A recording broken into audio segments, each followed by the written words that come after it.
instalaciones y directamente lo que hacemos es como subcontratarlo, ¿sí? A un tercero.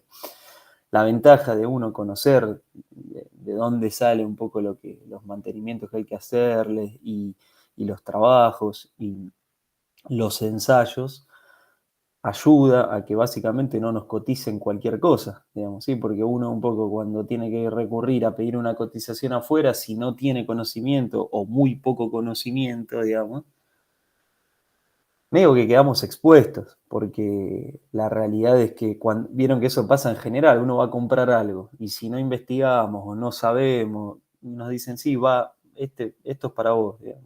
Y por ahí nosotros no conocemos con cualquier cosa, ¿no? Digo, desde ir a comprar un par de zapatillas hasta si tenemos que comprar un celular.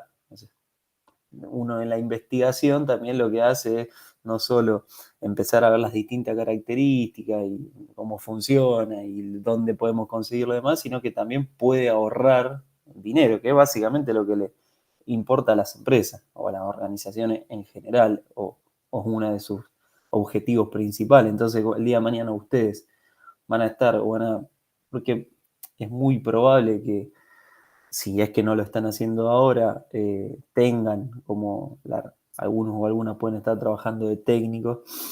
El día de mañana pueden empezar teniendo pequeñas empresas o de las cuales tienen el servicio eh, o la responsabilidad del servicio, y eso lo tenemos que salir a cotizar afuera, ¿sí? Pedir presupuesto afuera y demás, y cuando después lo elevamos a lo que es la gestión o a la dirección de la empresa, en muchos casos tenemos que explicar por qué, más allá del costo o del presupuesto, del valor del presupuesto en general, digamos. Entonces, por eso, por ejemplo, ese trabajo es interesante. Por otro lado, y ya un poco empezando a repasar, ¿sí? Lo que nosotros fuimos viendo, lo que les decía al principio, empezamos con una unidad de introducción, ¿sí? Ahora lo vamos a ir proyectando, pero ustedes, sí, entiendo, ya las deben tener descargadas y leídas al menos. En esa primera unidad recuerden que nosotros hicimos una introducción de todos los temas que, que, que íbamos a ver a lo largo del cuatrimestre, ¿sí? Eh, Despu- Donde también tocamos sobre el final de esa primera unidad un poco lo que era la elección, ¿sí? De un material en cuanto al costo, en cuanto a la calidad, en cuanto a lo que es la reutilización, ¿sí? Que podía tener ese material, lo que era la posibilidad de reciclaje, ¿sí? Y en algún punto, esto también es un aspecto fundamental que hay que tener en cuenta hoy en día a la hora de seleccionar un material. Bueno, eh, qué posibilidad, digamos, no solo obviamente por el costo que les decía que es algo fundamental, pero qué posibilidad nosotros tenemos de eventualmente reciclar materiales o sobre todo que sean, por ejemplo, relacionados a envases y demás cuestiones que formen parte de un proceso de producción, qué posibilidad tenemos de recuperar o reciclar. Todo eso, vieron la famosa economía circular, digamos, y en algún momento habrán escuchado hablar de eso, todo en algún punto, digamos, desecho, ¿sí? O residuo que hay que puede existir en una planta industrial, de alguna manera hay que darle una disposición final, un tratamiento. Bueno, si son quizás residuos que son más sencillos, más fáciles de recuperar, eh, para nosotros también va a ser más fácil, ¿sí? Conseguir terceros o empresas que se ocupen de eso cuando a veces son materiales, digamos, o líquidos y demás cuestiones más complejos. Ahí obviamente es otro el proceso que se necesita y por ende también más costoso. Entonces, esto forma parte de un todo. Por eso en cuanto a la importancia también de considerar la posibilidad, digamos, de eh, o cuán posible, ¿sí?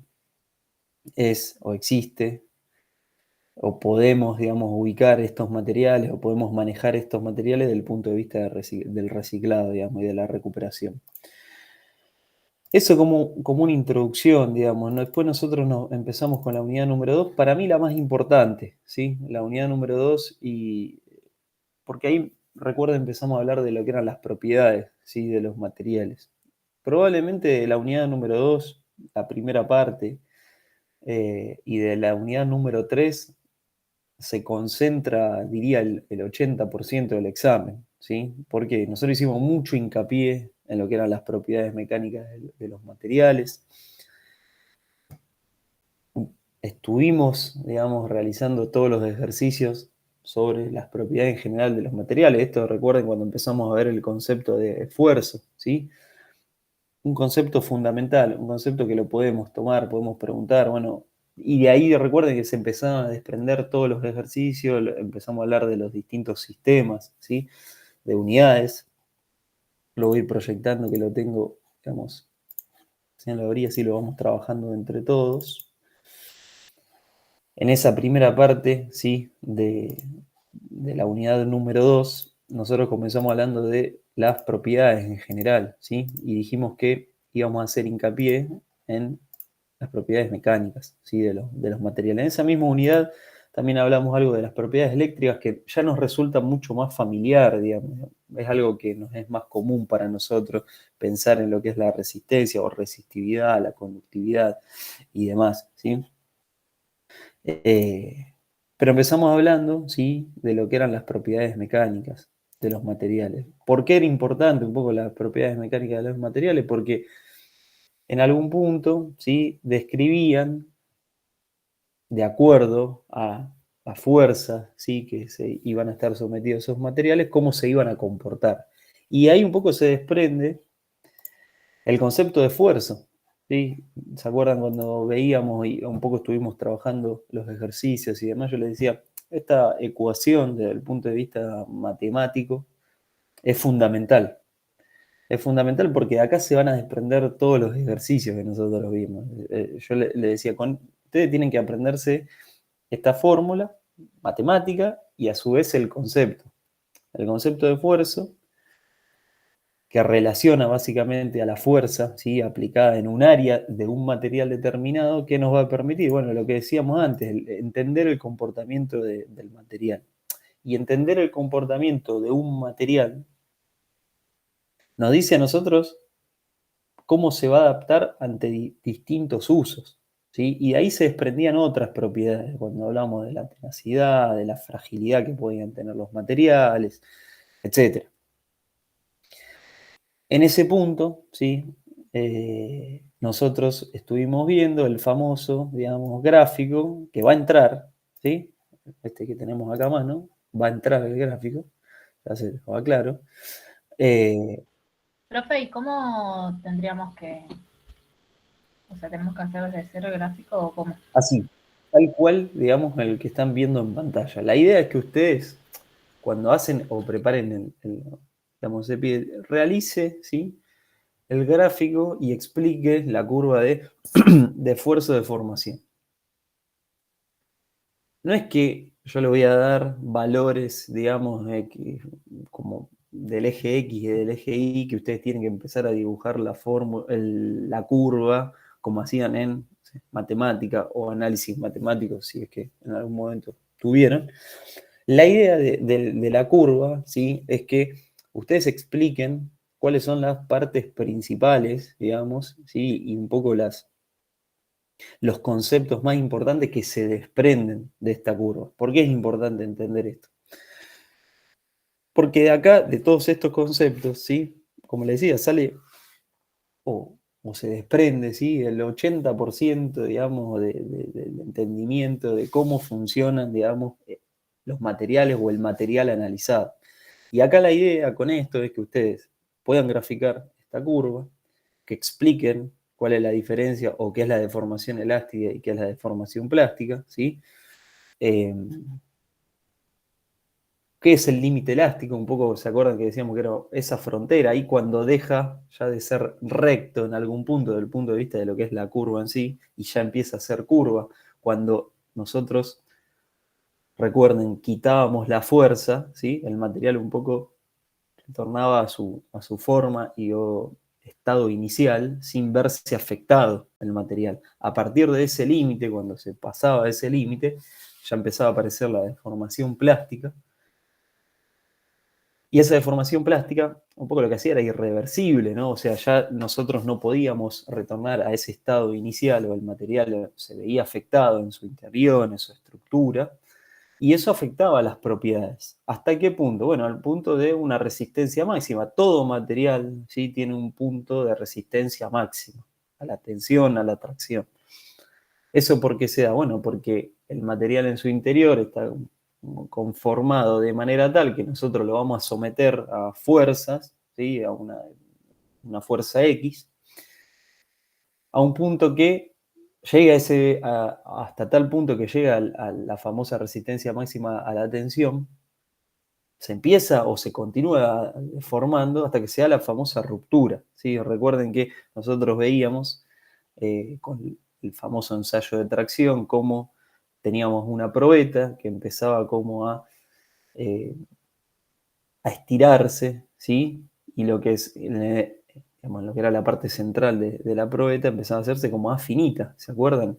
Eso obviamente uno lo podía observar a través de algún dispositivo, digamos, óptico, ¿sí? Como para poder entender bien cómo, porque a ver, a los efectos del ojo humano, ¿sí?, muchas veces es complejo entender o observar esos cambios, ¿sí? Pero recuerden que nosotros cuando empezamos a ver el ensayo de tracción, que es lo que sigue, básicamente parte de la unidad número 3, eh, veíamos que se empieza a formar en el centro, sobre todo, ¿hasta qué punto? Hasta que se da la ruptura o la fractura, ¿sí? En ese punto, la pieza, digamos, se rompe, ¿sí? Y esto, ¿dónde lo veíamos nosotros? En los famosos ensayos de tracción o ensayo de tracción, que era parte de qué ensayo? De ensayos destructivos, ¿sí? ¿Y por qué decíamos que eran ensayos, o por qué nosotros lo conocemos a este tipo de ensayos como ensayos destructivos? Básicamente porque lo que se hace es tomar una muestra o una probeta para forzarla de manera tal que nosotros no podamos volver a utilizar ese material, y por eso esa probeta es estandarizada y es una determinada porción, un pedazo de un material, ¿sí? Una porción de un material determinado. Y destructivo básicamente porque lo utilizamos exclusivamente para el ensayo y luego de eso, ¿sí?, esa probeta no servía más.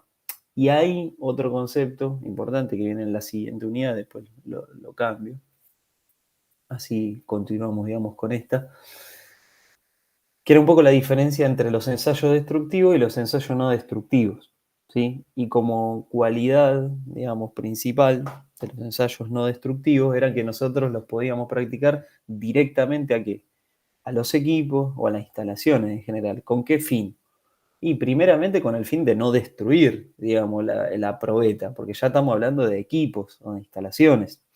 Y es ahí donde entra en juego un poco todo este tipo de mantenimientos y ensayos eh, que se le hacen a los aparatos sometidos a presión, digamos. Puede ser a los aparatos sometidos a presión, a instalaciones, cañería, etcétera, pero nosotros enfocamos el trabajo práctico en este tipo de dispositivos, de equipos que son muy utilizados. En la mayoría de las plantas disponen de un pulmón de aire, disponen de una instalación de aire comprimido y demás. Entonces, por eso el foco en eso. Ahora, ¿qué es lo que nosotros hacemos? Le hacemos un ensayo de tracción a un pulmón de aire para ver, no lo hacemos. Lo que nosotros buscamos con los ensayos no destructivos, es observar, digamos, un poco el desgaste, ¿sí?, que tienen los equipos sin dañarlos. Pero ¿qué era lo que sucedía? Nosotros recuerden que una de las preguntas decía, bueno, ¿a cuánto hay que someter, a qué presión hay que someter, ¿sí?, a este tipo de equipos a la hora de realizar, por ejemplo, una prueba hidráulica, ¿sí? Y bueno, decíamos que era entre 1,2 y 1,5 veces, ¿sí?, la presión de trabajo en líneas generales.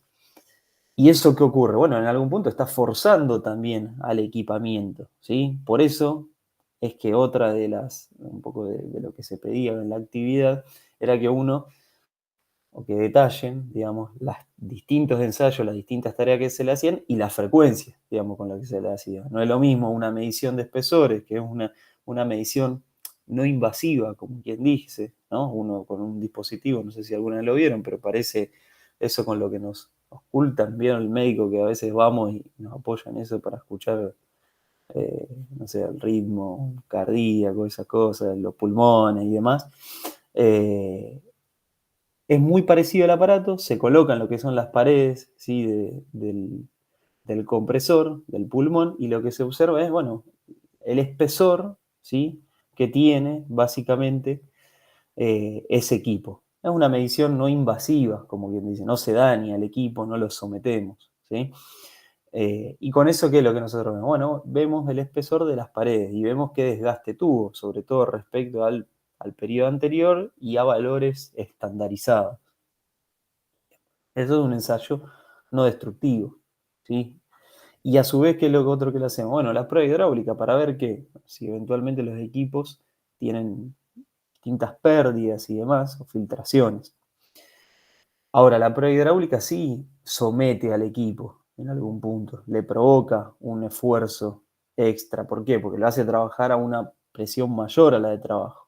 Ahora, para no desgastarlo, eso que se hace cada otra frecuencia, generalmente cada 5 años, o un poco lo que nos dice la normativa, digamos. Entonces, la idea también con eso, como les decía, es que esto sirve o les va a servir para que el día de mañana lo tengan en cuenta si tienen alguno de estos equipos y estén atentos y atentas, ¿sí? Acá, o la frecuencia que tienen que considerar para hacer este tipo de ensayo en estos equipamientos, ¿sí? Entonces, volviendo a lo que era el gráfico, se puede pedir relaciones o realice el gráfico de esfuerzo de deformación, explique qué es la deformación elástica y plástica, ¿sí? Explique qué es el límite elástico, la resistencia máxima a la tensión, etc. ¿Sí? Esa es un poco la idea con esto. En algún punto también se le puede pedir desarrollar el concepto de esfuerzo, ¿está bien? Acá con el concepto de esfuerzo nosotros dimos pie a lo que eran los distintos sistemas, internacional inglés, ¿sí? Con lo que nosotros decidimos trabajar los ejercicios, ¿sí? Eh, ya lo hemos hablado cuando nos encontramos, pero la idea es que, y también dimos inicio a lo que era el pasaje de unidades y la equivalencia que existen entre distintos sistemas y demás, un poco repitiendo lo que les dije aquella vez, la idea es que si hay alguna duda respecto a algún valor numérico, porque a un punto se les hizo medio laguna el tema del pasaje entre sistemas y demás, eso va a estar, ¿sí? Cuántos newton equivale a una libra y demás, va a estar. O sea, lo escribimos en el pizarrón, no hay problema. Pero sí es importante que estudien, ¿sí? Y que, digamos, un poco se afianzó ese tema con los ejercicios, las unidades, ¿sí? Que existen en los distintos sistemas. Eso sí es importante. ¿Está bien? Yo, profe, iba a preguntarle si no podía hacer usted un ejercicio ahora desde cero, Ujú, porque la verdad a mí, por ejemplo, hablo por mí, se me re complica la parte esta de los ejercicios, ujú. no la caso muy bien, que digamos, Dale, sí, sí. pero si puede hacerlo de cero ahora, mostrarnos en la pantalla, Pero tipo, la- yo la verdad que no me acuerdo. ¿Vos habías podido estar ese día? Porque yo creo que no, sí. Ah, ok, no ok, pude ir a ok. la clase presencial por eso. Ok, ok, ok. Sí, dale. Ahora cuando terminamos de repasar los conceptos teóricos, hacemos alguno, ¿sí? Eh, el que tenemos acá y demás. Nosotros ese día pudimos realizar, creo que fueron todos los ejercicios. Eh, la idea, como les decía, es que entren en alguno de esos, ¿sí? Y lo más importante, como les decía, es que comprendan que la resolución de estos ejercicios se desprende de esta fórmula, ¿sí? De un poco de esta ecuación del esfuerzo. Después, obviamente, nosotros tuvimos, o para realizar para sacar el cálculo del esfuerzo, teníamos que considerar el valor del área, de la sección, digamos, ¿sí? Del material. Recuerden que nosotros vimos ejercicios con áreas ¿sí? Que podían ser del área de un círculo, del área de un cuadrado y demás, ¿sí? Eso ténganlo en cuenta, ahí va a variar lo que es la ecuación del área, eso está bueno que ya creo que con los ejercicios que fuimos practicando y viendo, creo que eso quedó bastante aclarado, pero la idea, como un poco para ir repasando también esto, es seguir ese procedimiento, así como fuimos viendo y demás, tratar de anotarse los datos, ¿sí? Tratar de anotarse las unidades en las que están, tratar eh, de ubicar qué es la información nos da el enunciado y qué información, ¿sí? Nos pide el ejercicio. ¿Está bien? ¿Qué es lo que tenemos que sacar? Bueno, si nosotros nos pide sacar la fuerza, vamos a tener que obviamente despejar la fuerza o llegar, digamos, a la fuerza. Y para llegar a la fuerza, ¿qué es lo que vamos a tener que tener? Y el valor del esfuerzo y el valor del área, seguramente, ¿sí? Entonces, en ese aspecto, ustedes tendrán que trabajar para conseguir el valor del esfuerzo y conseguir el valor del área. Seguramente con los datos que figuren en el enunciado, como lo fuimos viendo, ¿sí?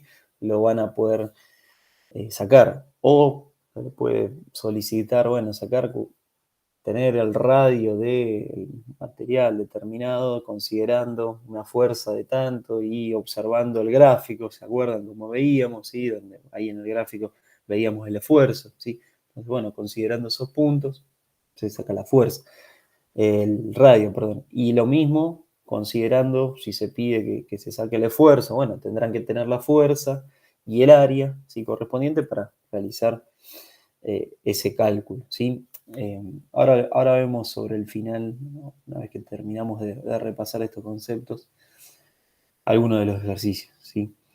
Bien, de esta unidad entonces, como le decía, es muy importante los conceptos de esfuerzo, el gráfico o la curva, ¿sí? Después nosotros hablamos en general, ¿sí?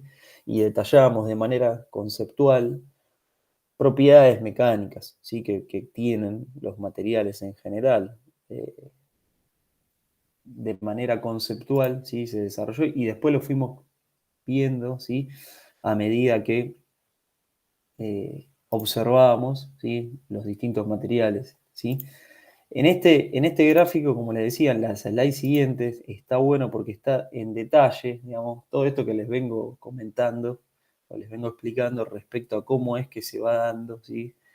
La curva de esfuerzo de formación. ¿Por qué es una curva de esfuerzo de formación? Y porque a medida que nosotros aplicamos fuerza a un determinado material, ese material, ¿qué le ocurre? Se empieza a deformar, ¿sí? Entonces, en la curva, ¿qué es lo que nosotros vemos? Bueno, una curva de esfuerzo y de formación. ¿Por qué en algún punto hablamos de, a medida que le aplicamos fuerza, el material empieza a deformarse y nosotros la curva la tenemos como curva de esfuerzo de deformación? Y porque una fuerza aplicada en una superficie, ¿sí? De un material nos da el concepto, ¿sí? De ese, digamos, de ese proceso, nosotros tenemos el concepto de fuerza, ¿sí? Una fuerza, como veíamos anteriormente, traducida en una superficie o aplicada en una superficie, ahí aparece, ¿sí? El concepto de esfuerzo. Y lo que provoca es esta deformación. En algunos materiales, esa deformación puede ser mayor antes que se dé la ruptura, otros se comportan de manera más elástica, ya empezaremos a ver algunos polímeros, ¿sí? En la segunda parte, ¿sí? De la materia. Pero por ahora, nosotros que estuvimos enfocándonos sobre todo en materiales de tipo metálico, ¿sí? O metales, la curva de esfuerzo de formación responde, ¿sí? A una curva como la que ustedes están viendo en pantalla. Después nos fuimos, o hablábamos, esto recuerdo haberlo salteado desde el punto de vista de las slides y demás, pero nos encontramos con las propiedades eléctricas. Las propiedades eléctricas, como les decía, es algo más que les resulta más conocido por otra materia también, pero ¿qué hacen a qué tipo de materiales? Bueno, aquellos materiales que están relacionados sobre todo, obviamente, con lo que es la parte eléctrica o electrónica en general, ¿sí? ¿Por qué? Porque poseen tres propiedades que hacen, digamos, a que estos materiales tengan un determinado comportamiento ante el paso de la corriente eléctrica. Algunos materiales son mejores, otros materiales son peores. Algunos materiales permiten que pasen mayor cantidad de electrones, ¿sí? Como vamos a ver también. Y otros, punto por su composición, lo que hacen es tener una mayor resistencia, ¿sí? A esos materiales, al pasaje de la corriente. Perdón. Y en algún punto nosotros definíamos las propiedades o las más importantes como o mencionábamos la de conductividad eléctrica, la de permitividad y la de resistividad. Comúnmente, ¿sí? Lo que es el concepto o la propiedad de permitividad, ¿sí? Tiene que ver con materiales eléctricos, ¿sí? Que pueden polarizarse, ¿sí? Que pueden polarizarse ante la aplicación de un campo eléctrico. Después lo vamos a también, con ustedes compartimos la otra materia, vamos a ampliar un poco más, ¿sí? De este tipo de materiales eléctricos o electrónicos sobre todo, ¿sí? Y después otro concepto fundamental es el de resistividad, ¿está bien? Que, un poco como el concepto lo dice, el nombre, digamos, lo dice, es lo que presenta la oposición al paso de la corriente eléctrica, ¿sí? A esto que frena en algún punto el pasaje de los electrones, ¿sí? Y después la famosa ley de Ohm, ya la vieron muchas veces, ¿sí? Pero que también desprende, digamos, la mayoría de los conceptos relacionados con el entendimiento del funcionamiento de los circuitos eléctricos. ¿Está bien? Se puede preguntar, digamos, que se mencionen algunas propiedades eléctricas y explique, por ejemplo, qué es la resistividad. Podría ser alguna pregunta, digamos, de esta parte. ¿Está bien? ¿Alguna pregunta hasta acá? ¿Están por ahí? No. ¿No No, están por yo le ahí? pregunté hace rato, le mandé una pregunta, pero bueno, ya está, profe, ya está, caducó. A ver, lo mandaste por el chat, yo te estoy con la presentación. Hola, profe, yo por lo que entendí, más que nada es para qué se aplican los ensayos destructivos y los no destructivos, por medio de los ensayos y con qué material. Claro, está bien. Entiendo que vos hacías mención a un poco lo que habíamos estado hablando o lo que se pedía en el trabajo práctico. La idea, a ver, y viene un poco con la siguiente unidad, con la unidad número 3. La idea fundamental es que ustedes identifiquen la diferencia principal entre estos tipos de ensayos. ¿Está bien? En este caso particular es bastante sencillo porque el mismo concepto nos da una definición, digamos, rápida. Uno enseguida relaciona o hace una identificación de, por un lado, lo destructivo y por otro lado, lo no destructivo. Lo que hay que comprender, o lo que tiene que quedar claro, digamos, con este tipo con este tema en general, es que los ensayos destructivos, ¿sí? Se hacen a muestras de materiales o a las probetas, ¿sí? ¿Por qué? Por esto de que pierden su función, no pueden ser utilizados, ¿sí? Y que los ensayos eh, no destructivos, ¿sí? Nos permiten a nosotros, ¿sí? Realizar los ensayos directamente en las piezas, en los equipamientos, en las instalaciones, in situ, generalmente. ¿Sí? ¿Qué quiere decir in situ? Que nosotros llamamos a las empresas encargadas de hacer este tipo de ensayo y vienen, digamos, a la organización donde nosotros estamos trabajando. Vienen con sus equipos, vienen con sus instrumentos. Esto muchas veces, ¿qué implica? Implica, nos manteníamos un concepto de producción, mantenimiento y demás, pero implica paradas muchas veces de planta, ¿sí?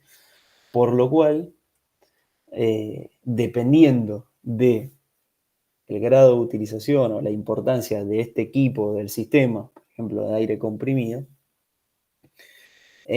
nosotros tenemos que programar este tipo de ensayos con una antelación, digamos, una anterioridad suficiente como para que se pueda llegar a organizar o la producción se vea afectada ese día. Digamos, porque, bueno, esto que le decía, vienen a hacer el ensayo, digamos, a nuestra planta.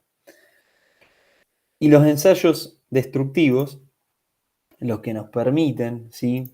Es conocer propiedades de los materiales. En algún punto, un ensayo destructivo es como el principio de todo, y por eso nosotros, o del entendimiento de las propiedades de los materiales, ¿sí?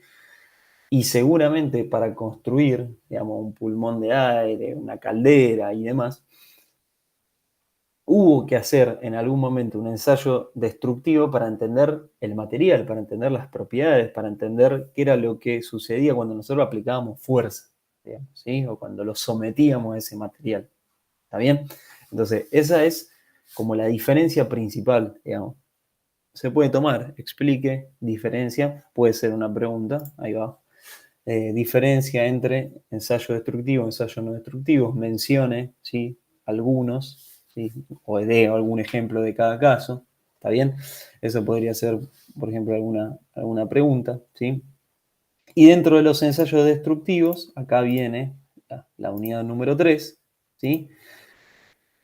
Nosotros empezamos a ver 5, que son los más comunes, ¿sí? Los que más se realizan en la práctica de acuerdo a, digamos, al propósito que se tenga de comprender, digamos, las propiedades de esos materiales. Y vimos estos 5. Ensayo de tracción, ¿se acuerdan? Que era un poco del que más estuvimos hablando en esta primera parte, ¿sí? Que consistía un poco en traccionar, en estirar, digamos, ¿sí? Al material. ¿Hasta qué punto? Bueno, hasta esto que vimos en el gráfico. Ver la resistencia máxima, ver la ruptura y demás. Y damos algún ejemplo. Bueno, veíamos el ejemplo del auto con el tráiler, el ejemplo del puente y demás, ¿sí? Después continuamos con el famoso... un aspecto importante también, ¿sí? Cómo funciona, digamos, el dispositivo, ¿sí? Eh, que nos permite realizar el ensayo de tracción. Y un poco cómo se van registrando los valores también. Y esto, en un cuadro que tiene distintos valores, fíjense cómo primeramente, ¿sí? Esta probeta tenía una longitud de 2 pulgadas, ¿sí? Aproximadamente 5 centímetros, ¿no? Aproximadamente. Y en el momento que nosotros empezamos a aplicar carga, ¿sí? Fíjense cómo esa probeta empieza como a estirarse, ¿sí? Que se observa en el gráfico, ¿está bien? Esa probeta se va a estirar, lo que decíamos que era el centro de la pieza, es donde va a empezar a verse más delgada y es por donde también se va a romper, ¿está bien? Este tipo de material, ¿sí? Después vimos el esfuerzo o ensayo de compresión, muy utilizado para comprender materiales digamos, el esfuerzo producido en columnas, en pilares, ¿sí? Fíjense que por algo los pilares o las columnas de los edificios y demás eh, se fabrican de la manera que se fabrican, considerando los materiales que vamos a ver también en lo que es materiales de construcción y demás. En algún punto alguien tuvo que realizar un ensayo para ver qué, digamos, esfuerzo de compresión, ¿sí? O cuánta carga puede o podemos someter a una columna. ¿Está bien? No es que nosotros podemos decir, bueno, yo, no sé, el edificio en el que vivo tiene 5 pisos. Bueno, para arriba puede hacer 20 pisos más. Digamos, ¿no? Eso, hay una explicación, digamos, de la columna, después lo que es las bases y demás, tienen que tener una resistencia tal que puedan básicamente bancarse, ¿sí? Todo este esfuerzo de compresión. Recuerden que básicamente es fuerza que está ejerciendo y que va a producir la compresión sobre las columnas. ¿Está bien? En algún caso, ese exceso de carga podía producir el fenómeno conocido como pandeo, ¿sí? Que parece como que se curva, ¿sí? Y que dependiendo el material, dependiendo, ¿sí? qué tipo de material es, nosotros podíamos decir que ese material, como hablamos de los aceros, los metales, tenían en algún punto una parte elástica, ¿sí? y materiales como el vidrio y el hormigón presentan una deformación plástica. ¿Por qué? Bueno, porque son más frágiles. ¿Está bien? Fíjense el vidrio, si nosotros le aplicamos directamente una fuerza, sobre todo lo sometemos a una fuerza importante, lo más probable es que, o su fragilidad es mucho mayor, ¿sí?, que la de un material como el acero. ¿Está bien? Bien. Después vimos esfuerzo de flexión, donde nombramos el ejemplo de, por ejemplo, las alas, ¿sí?, de una aeronave, ¿sí?, que tienden a curvarse un poco por la acción, ¿sí?, o el peso, digamos, que tiene lo que es el fuselaje, con la carga que lleva en su interior y demás. El ensayo correspondiente, ¿sí? ¿Cuál era el objetivo del ensayo correspondiente? Bueno, determinar un poco la resistencia a la flexión, ¿sí? ¿Cuánto podemos flexionar? Y ahí aparecía el concepto del límite de fluencia. Tiene que ver un poco con cuánto nosotros podemos flexionar un determinado material de acuerdo a la fuerza que le estemos aplicando. Después el esfuerzo de corte, un concepto más conocido desde el punto de vista mecánico, ¿sí?, que nosotros lo veíamos, digamos, materializado en herramientas particularmente, que lo que hacían era directamente provocarle un corte, ¿sí? Ensayos que quizás no son practicados, digamos, con la misma frecuencia, ¿sí?, que los ensayos de tracción. El ensayo de tracción y el de flexión generalmente son los más conocidos, digamos, los más practicados en la industria en general para entender el comportamiento de los materiales, ¿sí? Después lo que es el ensayo de compresión o el esfuerzo de compresión y de corte, en algún punto a nosotros nos explican, ¿sí?, cómo se comportan los materiales ante la acción de fuerzas, o ante la acción de carga, o ante la acción de fuerzas, por ejemplo, de impacto o de corte, ¿sí? Esto cuando hablamos del concepto de troquelado y demás. Y por último, el esfuerzo de torsión, ¿sí? Poníamos el ejemplo de cuando teníamos que sacar un tornillo, ¿sí?, cuando teníamos que aflojar alguna tuerca, cambiar una rueda, un poco nosotros estábamos provocando, ¿sí?, la torsión en el material. Acá se aparece el concepto del torque, ¿sí? Y se acuerdan que pusimos el ejemplo de los automóviles cuando alguien, digamos, desarmaba, ¿sí?, un motor, por ejemplo, de un vehículo y tenía que colocar después cada uno de los tornillos y ajustarlos. Y decíamos que cada tornillo, por ejemplo, en un motor de un automóvil, precisaba un determinado torque. ¿Por qué? Sí, bueno, porque el material va a estar sometido a tales esfuerzos que pueden provocar que ese tornillo se corte. Piensen que un tornillo involucrado por ejemplo, en un automóvil, ¿sí?, que está en constante movimiento y está constantemente sometido a distintos esfuerzos, ¿sí?, producto del proceso, digamos, de los distintos procesos y componentes mecánicos, puede provocar que, por ejemplo, si nosotros no le damos o lo ajustamos de la manera correspondiente, que estos tornillos, por ejemplo, se rompan, ¿sí? Entonces ahí hablábamos de la herramienta conocida como el torquímetro, ¿sí?, que nos permite a nosotros, ¿sí?, darle el torque adecuado, ¿sí? Nos permite medir, digamos, esa magnitud, ¿sí?, de torque, como para nosotros saber si el punto hasta dónde tenemos que ajustarlo.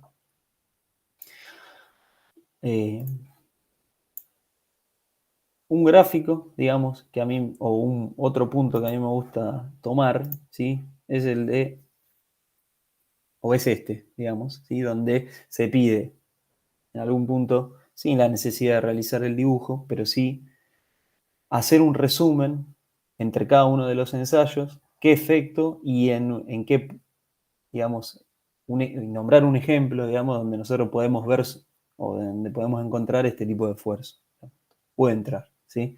Y, por ejemplo, explicar el ensayo de tracción, ¿sí? Eso podría ser otra pregunta para que lo tengan ahí en cuenta. ¿Está bien?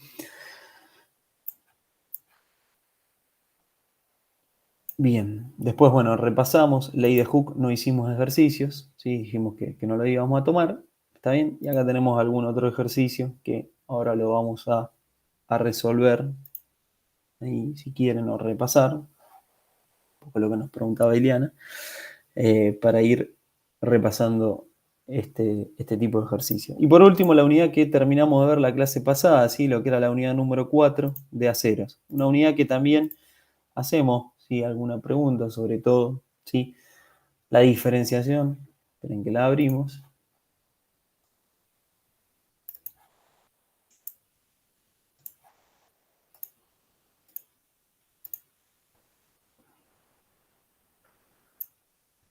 A ver.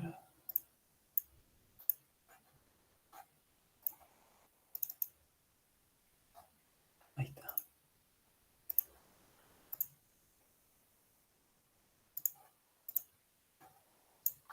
Bien, la unidad de aceros. Un poco como parte de la unidad, la parte 2 de la unidad número 2, yo hice un resumen de algunas aleaciones, ¿sí? No ferrosas o no férreas, ¿sí? Y ahí nombré algunos materiales donde lo más importante de esa unidad para ustedes es que conozcan estos materiales no ferrosos y las aplicaciones, ¿sí? Que tiene. Al principio hay una especie de resumen en cada uno de ese tipo de materiales donde nombra distintas propiedades y conceptos técnicos, ¿no? Esfuerzo, límite elástico, etcétera, que eso no es necesario que lo estudien ni que se lo aprendan de memoria, digamos, porque un poco como hablábamos ayer, hay un montón de datos que hoy nosotros lo podemos tener de tabla, ¿sí? Pero cada uno de esos materiales tienen alguna aplicación. Cuando nosotros cuando empezamos a ver la unidad número 4, esta de materiales ferrosos, ¿qué diferenciación hacíamos con esos materiales no ferrosos? Bueno, que en esta, el componente principal de este tipo de materiales va a ser el hierro, ¿sí? Y lo que dijimos y repasábamos era que, de acuerdo al contenido de carbono que tenían estos materiales, ¿qué era lo que nosotros íbamos a decir? ¿Se acuerdan? Tomo agua. Sí, cuál iba a ser más duro y más frágil. Exactamente, o sea, de acuerdo al contenido de carbono que tiene un material, nosotros podemos decir o podemos, digamos, observar o definir la dureza, ¿está bien? Y ahí, en ese contenido de carbono, también hacíamos una diferenciación, o como un poco la diferencia entre lo que eran los aceros y lo que eran las fundiciones. Las fundiciones son materiales ferrosos. ¿Por qué? Tienen hierro como su componente principal. Ahora, tienen un contenido de carbono mayor al 2% aproximadamente. Entonces, ese contenido de carbono mayor al 2%, ¿sí? Lo que nos decía a nosotros era, o nos ubicaba rápidamente en las fundiciones. Hacíamos como nosotros hablamos del ejemplo de las rejillas y demás que teníamos en casa y enseguida relacionamos una fundición con un material más duro, ¿no? Eso nos resulta más familiar si hablar de una fundición con materiales o componentes, accesorios y demás, más duros, con una dureza mayor que al resto de los aceros. Y después dentro de los aceros nosotros estuvimos viendo distintas clasificaciones. ¿Está bien? Clasificaciones que tenían que ver también de acuerdo al contenido de carbono, ¿sí? En aceros bajos en carbono, medios en carbono y altos en carbono, con distintas utilidades, ¿sí? Decíamos que los aceros que eran más bajos en carbono eran más fáciles, ¿sí? O presentaban una buena soldabilidad. Y directamente, fíjense en esto, por eso está bueno entender este concepto de que tenga menor contenido de carbono en algún punto hace que sean más blandos, más maleables. Fíjense las aplicaciones, tornillos, caños, chapas y demás. Y aquellos aceros que son más duros, por ende, más contenido de carbono, nosotros decíamos que lo teníamos ¿dónde? Bueno, en herramientas sobre todo de corte. Herramientas, ¿sí? O accesorios, ¿sí? O materiales que estén sometidos, digamos, a un desgaste mayor, o una aplicación con un desgaste mayor, y por eso poníamos el ejemplo del torno, ¿sí? Un torno que tiene como parte de sus componentes y herramientas de corte que tienen que básicamente soportar estos esfuerzos de otro tipo de materiales, a lo que nosotros los vamos a trabajar. Con un torno, ¿qué es lo que vamos a hacer? Bueno, vamos a trabajar un material. ¿Para qué? Para hacer o preparar una pieza. ¿Qué vamos a necesitar? Herramientas de corte. Un poco de eso se trata el proceso de mecanizado. Bueno, esas herramientas de corte tienen que tener una dureza tal que se puedan bancar, digamos, todo lo que es el proceso de mecanizado de cualquier pieza que nosotros queramos realizar. ¿Está bien? Entonces, por eso hacíamos esa diferencia. Las clasificaciones que nosotros habíamos visto o que estuvimos, digamos, detallando fueron de acuerdo al contenido de carbono, en esto de alto en carbono, medio en carbono y bajo en carbono. No obstante, decíamos que existían otras clasificaciones. Una de ellas, ¿sí?, considerando el famoso diagrama hierro-carbono. El diagrama hierro-carbono, ¿se acuerdan que decíamos? Bueno, de acuerdo al contenido, ¿sí?, de carbono, de un material, de un acero, de un material ferroso, ¿sí?, y de acuerdo a la temperatura a la cual vamos sometiendo el material, ese material va a ir pasando por distintas fases. Y esas fases que nos van a permitir a nosotros saber, obviamente, cómo se está comportando el material y sobre todo dónde vamos a tener ese famoso punto de fusión, dónde va a aparecer esa famosa fase líquida. ¿Está bien?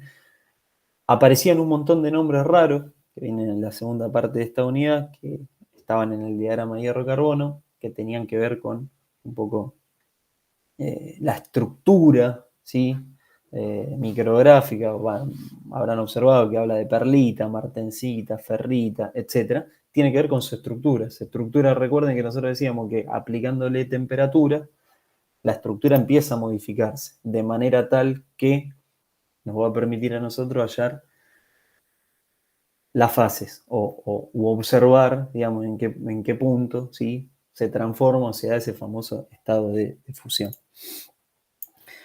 Y por otro lado, algo también importante que solemos preguntar, bueno, ¿cuáles son las materias primas básicas para la producción del acero y qué función cumplen? Decíamos que cada una de estas materias primas, mineral de hierro, coque, piedra caliza y aire, ¿sí?, tienen una función determinada en el proceso de obtención, ¿sí?, del acero, ¿no? Puede ser otra pregunta, ¿está bien? Y después, por otro lado, vimos lo que era la nomenclatura. La nomenclatura, yo les decía que, bueno, no tenían que estudiarse todos estos números de memoria, pero sí lo que podía preguntarse era, bueno, ¿qué información nos daba cada dígito? ¿Está bien? Un poco los primeros dígitos nos indicaban cuál era el elemento aleante principal y su porcentaje de composición.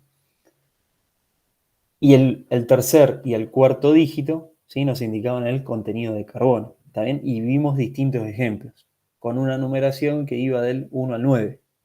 Y cada uno de esos números definía el material, definía el elemento aleante principal. ¿Está bien? Entonces nosotros no vamos a preguntar, explique cuál es la composición de un acero SAE 5340. Bueno, los últimos dos números es más fácil, ¿sí? Pero sí podemos preguntar, bueno, ¿qué nos dicen los dígitos? ¿Qué información nos dan los dígitos para nosotros poder entender de qué se trata? ¿De qué material se trata? ¿Cuál es el elemento? Profe, Sí, perdón. Yo me tuve que retirar antes la semana pasada y esta parte de los dígitos no lo vi. ok, ¿Cuál vendrían a ser los dígitos? ¿Estos que bien, están en los ejemplos? exactamente. O Fíjate, sea, los vamos, números. claro, Ok. a ver, ¿cómo digamos, qué información nos dan estos? Como pasa con un montón de materiales, ¿sí? Nosotros vamos a comprar, ¿sí?, una determinada barra de acero o lo que sea, y necesitamos pedirle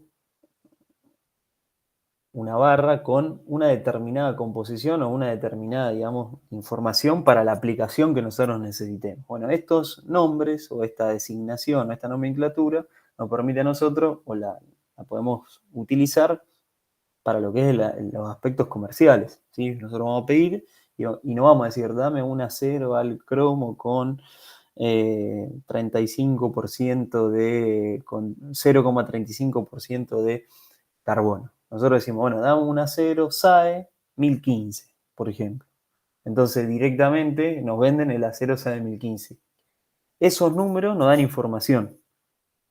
Y esa información, en algún punto, tiene que ver con los elementos, ¿sí?, de esa aleación. Tienen generalmente 4 dígitos, ¿sí?, en la mayoría de los casos, o por lo menos de esta designación SAE. Después vamos a ver ahí, sí, cuando empecemos a ver los inoxidables, que es la unidad siguiente. Los aceros inoxidables tienen la particularidad de que tienen un recubrimiento, un tratamiento, ¿sí?, adicional, que lo fuimos viendo sobre el final de la clase. Pero, siguiendo con la nomenclatura, estos números nos dan información. ¿Está bien? Generalmente 4 dígitos. Estos 4 dígitos, ¿sí?, sobre todo los primeros 2, ¿sí?, tienen que ver con elementos. Veamos el caso del 1015, por ejemplo. El primer dígito es el 1, ¿sí? Nosotros vamos a la tabla y vemos que el 1 dice que es el carbono, ¿sí? Está representado con el carbono. Cuando el segundo dígito es 0, ¿sí?, lo que nosotros decimos es que es un acero ordinario al carbono, donde no tenemos otro elemento aleante, ¿sí?, y es un acero ordinario al carbono con un determinado porcentaje de carbono. Ese determinado porcentaje de carbono nos los dan los últimos 2 dígitos, ¿sí? Fíjate, ahí los últimos 2 dígitos son 15. Llevándolo a la nomenclatura, en términos porcentuales, nosotros lo trasladamos a lo que es el contenido de carbono en 0,15% de carbono. Nosotros estamos en condiciones de decir que un acero SAE 1015 es un acero con 0,15%, ¿sí?, de contenido de carbono. ¿Está bien? Profe, entonces Sí. sería los 2 primeros dígitos elemento y los 2 últimos la cantidad de carbono. Exactamente. Okay. Pero fíjate el segundo caso. En algún punto responde porque en el segundo caso, a ver, el primer caso, cuando nosotros hablamos de aceros ordinarios al carbono, lo que tenemos es en el primer dígito un 1 y en el segundo dígito un 0. ¿Eso qué quiere decir? Que no tiene otro elemento aliante. ¿Está bien? Ahora, en el caso de que nosotros tenemos un acero que tiene un elemento aliante, ya el primer dígito no va a ser 1, va a ser alguno de los otros. Fíjense el segundo caso, SAE 2350. ¿Sí? El primer dígito, que es un 2. ¿El 2 qué es? Níquel. Entonces nosotros, ¿qué decimos? Que es un acero con elemento aliante níquel. ¿Qué porcentaje de níquel tiene? El dígito que le sigue, el 3. ¿Está bien? Entonces, ese es un acero con 3% de níquel y los últimos 2 dígitos, ¿sí?, el contenido de carbono. ¿Está bien? La única variante que hay es cuando son aceros ordinarios al carbono, que nosotros tenemos los primeros 2 dígitos, un 1 y un 0, digamos. Cuando no tenemos 1 y 0, ya estamos hablando de aceros que tienen algún elemento aliante. ¿Está bien? Esa es la diferencia, digamos, principal. Fíjense con el SAE 4140 que veíamos, ¿no?, que es conocido. O es un acero, nos fijamos el primer dígito, el 4. ¿El 4 qué nos dice? ¿Qué elemento es? El molibdeno. Ok, entonces nosotros decimos que es un acero con elemento aliante, o el elemento aliante es el molibdeno. ¿Qué porcentaje o qué contenido de molibdeno tiene? Bueno, vemos el segundo dígito, 1%. ¿Está bien? Y los últimos 2, bueno, el contenido de carbono, 0,40% de carbono. ¿Está bien? Esa es la información que te da leer, digamos, esta nomenclatura. ¿Quedó claro, Natalia, que vos preguntabas, y Liana también? Preguntaban, creo, recién ustedes. Sí, profe. ¿Sí? Ok. Entonces, esta numeración, como les decía, nos da información. Información que quien se dedica o quien, digamos, vende, digamos, comercializa, ¿sí?, este tipo de materiales, ya sabe de qué se trata. Ahora, ¿por qué tienen un elemento aliante? Y porque evidentemente ese elemento aliante le agrega alguna propiedad, digamos, ¿sí? Al material. Vamos a ver en los aceros inoxidables, ¿sí? Tienen un tratamiento de cromo y demás, que lo que permite es no solo el embellecimiento, digamos, de una pieza determinada, sino también como una capa de protección. ¿Está bien? Y con esto nosotros dimos pie a lo que eran los tratamientos. Acá vimos el video, ¿se acuerdan? Me gusta tomar tratamientos, me parece algo fundamental, digamos, por más que nosotros dimos esta introducción, después la vamos a ir viendo la unidad que viene, como le decía, con los aceros inoxidables.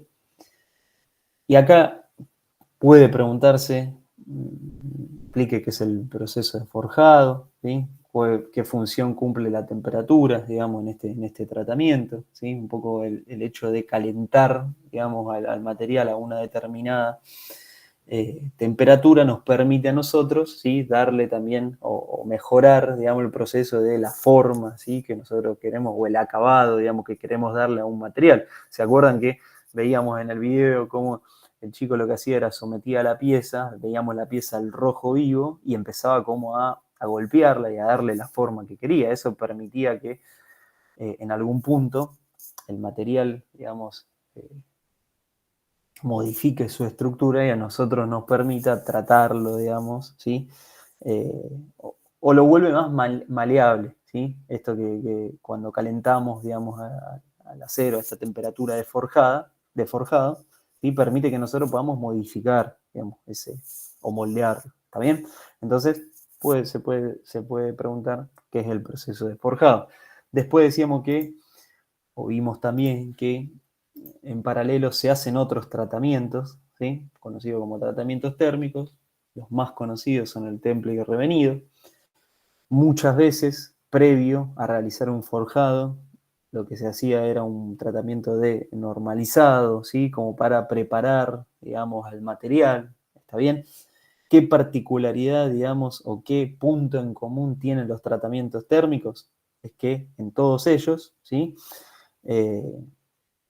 Influye la temperatura o el hecho de calentar al material, ¿está bien? Entonces, al nosotros calentar al material, modificando, digamos, su estructura, vamos a modificar sus también propiedades. Y para mejorar, ¿sí? Lo que son las propiedades mecánicas de los materiales, sobre todo lo que es la resistencia y la tenacidad, nosotros decíamos que hacíamos un templado y un revenido. Primeramente un templado, luego un revenido. ¿Está bien? Entonces, este tipo de tratamientos térmicos, ¿sí? Lo que le permiten a los materiales es mejorar sus propiedades. ¿Está bien? Y por último, lo que terminamos de ver fueron los tratamientos superficiales. ¿Por qué por último y por qué superficiales? Bueno, porque una vez que nosotros conformamos la pieza, mejoramos sus propiedades y demás, lo que tenemos que hacer básicamente es ponerlo bonito, digamos, el material, o incluso otorgarle alguna material, pieza, lo que sea que estemos trabajando, otorgarle una especie de capa protectora, ¿sí? Esa capa protectora, ¿frente a qué? Bueno, frente a distintos agentes a los cuales pueda estar, digamos, sometido o expuesto ese material. Y ahí hablamos del zincado, del cromado, niquelado, etcétera, ¿sí? Creo que alguien quería preguntar algo. Sí. Sí, Rolando. Rolando, Leandro, sí. una consulta. Sí. Cuando vos haces los tratamientos térmicos, Uh-huh. primero se hace el normalizado, Sí, después el templado, el sí. revenido y último el recocido. Sí, ese es el orden, digamos, ideal. A ver, vos vas a normalizar el material. ¿El normalizado qué es? Un poco, a ver, nosotros cuando lo vimos y demás, el normalizar es preparar al material para forjarlo. ¿Sí? Un poco como reordenar al material. ¿Está bien? Como esto desde el punto de vista estructural y desde el punto de vista de la composición interna del material, vos lo preparás, digamos, como para después someterlo a los otros tratamientos. Por un lado mecánico, lo que es la forja, ¿sí? Y luego el templado, revenido y recocido, ¿sí? Generalmente el templado y el revenido son complementarios, o sea, va uno y luego el otro, ¿sí? Y también un recocido. Todos estos materiales mejoran, digamos, las propiedades, ¿sí? Ese es el orden, digamos. Se puede preguntar el orden, lo hemos preguntado. Bueno, idealmente, ¿cómo sería el proceso de tratamiento, ¿sí?, de los materiales desde el punto de vista de los tratamientos térmicos y mecánicos? Bueno, primero, como veíamos en el video, ¿se acuerdan que decía? Se procede o idealmente podríamos normalizar, ¿sí?, el metal, ¿está bien? Como para prepararlo para la forja. En la forja nosotros le damos la forma, digamos, no sé, queremos. Y después le hacemos los otros tratamientos térmicos, esto como decíamos, para mejorar. Ese podría ser el orden. Por último, como decía anteriormente, los superficiales, ¿sí?, en esto de esa capa protectora. ¿Está bien? Esa es un poco la idea y los conceptos de los tratamientos. Solemos preguntar sobre tratamiento, ¿sí? Así que otro aspecto a tener en cuenta. Profe, Lorena. porque no me mareé. O sea que entonces, para hacer el forjado de un material o un metal, se hace primero el tratamiento térmico, que es el normalizado. Exacto. ¿Sí? Exacto. Después se hace lo que es el forjado, o sea, que es el tratamiento mecánico. Exactamente. Y después que se hace el templado, el revenido es. Generalmente templado y revenido, digamos, ¿sí? Esos dos. Exacto. Después recocido también es otro tratamiento, pero generalmente lo que se hace es templado y revenido. Primero normalizado, la forja, que es donde vos le das la forma, y después un temple y un revenido para mejorar propiedades. Recocido también se puede hacer otro, pero no es complementario, no es que hay que hacer un temple, un revenido y un recocido obligatoriamente. ¿Está bien? Y después viene lo que es el galvanizado, o sea, todo lo que. Exactamente. Pensá que tiene cierta lógica, ¿no?, hacer el tratamiento superficial, porque en algún punto es otorgarle como una... Exactamente, generar un acabado final a la pieza, ¿sí? Que se hace con un material tal que tiene un objetivo, digamos, que sea de un determinado, digamos, elemento, ¿sí? Que tiene un objetivo, que tenga cromado, que sea cromo, ¿sí? Pero sí, ese es el proceso. Perfecto. ¿Quedó claro? Sí, sí. Bien, buenísimo. Profe, ay, me salió re profe. Consulta. En la unidad 4, la otra parte, que yo tengo materiales ferrosos, lo que es diagrama, esa Ajá. no entra, ¿no? Mirá, ahora lo vamos a poner, no... A ver, para que lo abro, lo tengo acá a mano. ¿Qué explicamos nosotros sobre el diagrama de hierro-carbono? ¿Qué estuvimos viendo? Que es la parte 2 de esta unidad. ¿O qué podemos preguntar, digamos, también de lo que es el diagrama de hierro-carbono? Nosotros acero inoxidable lo vamos a ver en la segunda parte, ¿sí? La importancia del diagrama hierro-carbono. Un segundito. Era lo que cuando cambiaba al estado líquido el material. Exactamente, es observar, ¿sí?, cuáles son, digamos, los tipos de acero, digamos, o los estados, ¿está bien?, que vamos a tener de un acero determinado o de una fundición en función a la temperatura que nosotros vayamos calentando, ¿sí?, y a la concentración de carbono. Nosotros en este gráfico, este es un diagrama hierro-carbono, ¿está bien?, que en el eje X, fíjense acá donde dice hierro, Fe, va desde el 0 hasta 6,67. ¿Qué es eso? Eso es contenido de carbono, ¿sí? Porcentaje, ¿sí?, de carbono que contiene ese determinado material. Y en este eje Y es la temperatura a la que nosotros vamos a empezar a someter o, digamos, calentar ese material. Todo lo que tenemos en el medio, ¿sí?, son estados por los cuales va pasando ese material. ¿Está bien? Estado, nombres, composiciones, etc. ¿Sí? Son conceptos muy, muy técnicos. ¿Qué es lo más importante de comprender, digamos, el diagrama hierro-carbono? Que de acuerdo, a este lo habíamos puesto en la clase pasada, que de acuerdo al contenido de carbono que nosotros tengamos, va a ser distinta la temperatura a la cual nosotros vamos a tener que calentar ese material para conseguir la fase líquida en algún punto, ¿sí? O bien, para conseguir la temperatura de forjado, por ejemplo, ¿sí? O la temperatura del temp, ¿sí? Eso nos lo va a dar el diagrama hierro-carbón. ¿Ya? Fundamentalmente nosotros tenemos que saber que si nosotros seguimos aplicando temperatura, ese material va a empezar a cambiar su estructura a tal punto que nos vamos a encontrar con la fase líquida. ¿Está bien? Y eso es importante saberlo. Entonces, un ejemplo que nosotros decíamos es, bueno, nosotros tenemos, supongamos, un material que tiene 3% de carbono. ¿Qué es lo que hacemos? Nos paramos acá en este eje X. ¿Está bien? Vamos a pararnos ahí. ¿Sí? Ahí estamos. Ahí estamos tenemos el material a 0 grados, supongamos, ¿sí? O 20 grados, la temperatura ambiente, supongamos. ¿Qué es lo que hacemos con el material? Bueno, vamos a empezar a calentarlo, ¿sí?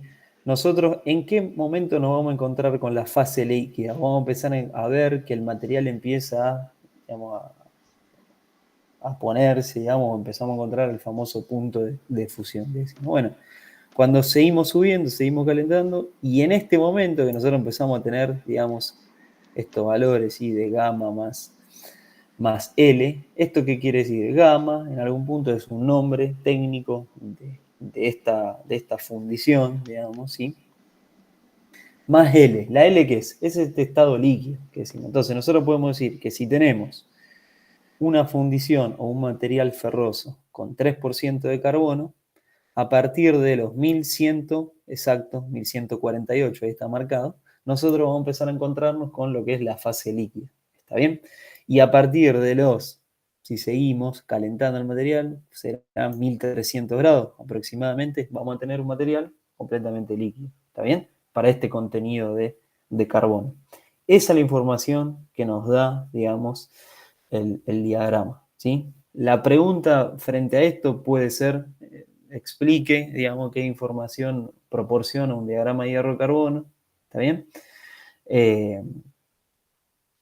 Y no mucho más, ¿sí? Esto era lo que yo le decía de los componentes, digamos, y los distintos, ¿sí? Nombres que va teniendo ¿la estoy proyectando? Sí.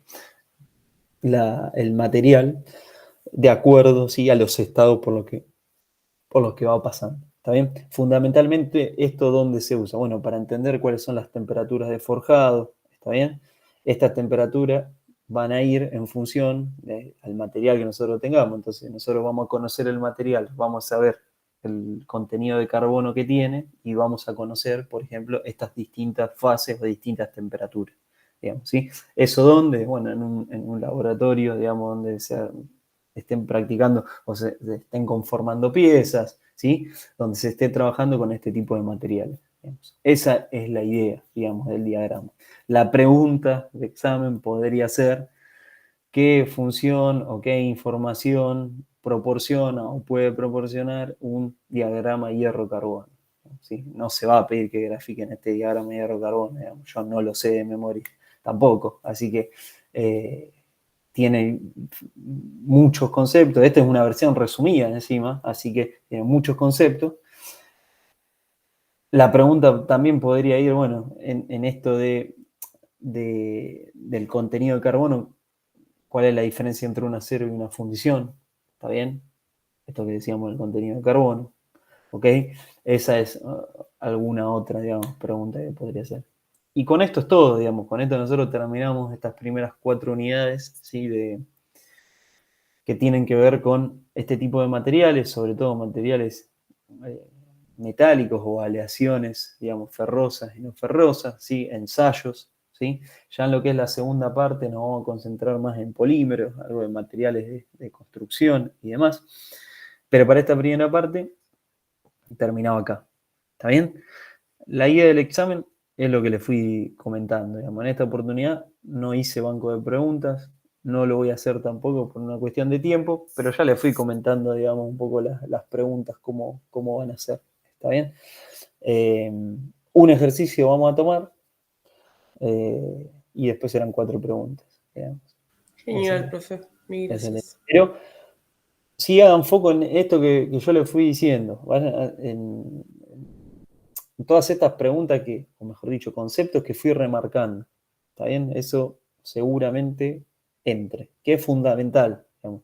Ustedes estudian estos temas, ¿sí? Y van a comprender, digamos, muchos aspectos o muchas cuestiones relacionadas con los materiales, básicamente para un licenciado o licenciada en seguridad e higiene. Después, mucha ejercitación de esto, ya como hemos hablado el día que nos vimos la facu, o bien en el resto de las clases, mucha de estos cálculos y demás, hay que utilizar integrales, derivadas, que tampoco tienen tanto sentido muchas veces para la aplicación que uno va a tener o va a necesitar, digamos, el día de mañana.